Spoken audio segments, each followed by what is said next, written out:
Hormuz കടലിടുക്കിലെ പ്രതിസന്ധി ലഘൂകരിക്കാൻ നിർണായക നീക്കവുമായി ഇറാനും ഒമാനും താൽക്കാലിക കപ്പൽച്ചാൽ തുറക്കാനും കടലിലെ മൈനുകൾ നീക്കം ചെയ്യാനും ഇരു രാജ്യങ്ങളും ധാരണയിലെത്തി.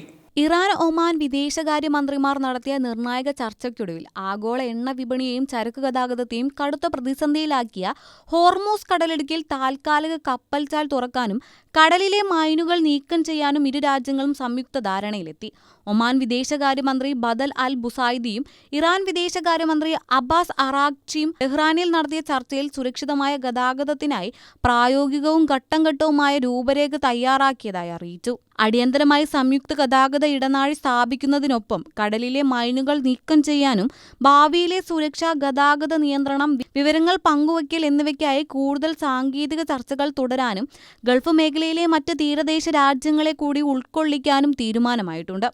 അന്താരാഷ്ട്ര കപ്പൽച്ചാലിലെ മുഴുവൻ മൈനുകളും US നാവികസേന നീക്കം ചെയ്തതായി US പ്രസിഡന്റ് ഡൊണാൾഡ് ട്രംപ് അവകാശപ്പെടുകയും മൈൻ സ്ഥാപിക്കുന്നവർക്കെതിരെ മുന്നറിയിപ്പ് നൽകുകയും ചെയ്തെങ്കിലും തങ്ങളുടെ ആവശ്യങ്ങളായ നാവിക എണ്ണ ഉപരോധങ്ങൾ നീക്കലും മരവിപ്പിച്ച ആസ്തികൾ വിട്ടുനൽകലും അമേരിക്ക അംഗീകരിക്കുന്നതുവരെ കടലിടുക്ക് പൂർണ്ണമായും തുറക്കില്ലെന്ന നിലപാടിലാണ് ഇറാൻ. എങ്കിലും ഇറാനും ഒമാനും ചേർന്ന് രൂപീകരിച്ച ഈ പുതിയ പ്രായോഗിക ചട്ടക്കൂട് നിലവിലെ സാഹചര്യത്തിൽ അന്താരാഷ്ട്ര വ്യാപാര മേഖലയ്ക്ക് വലിയൊരു ആശ്വാസമേകുന്നു.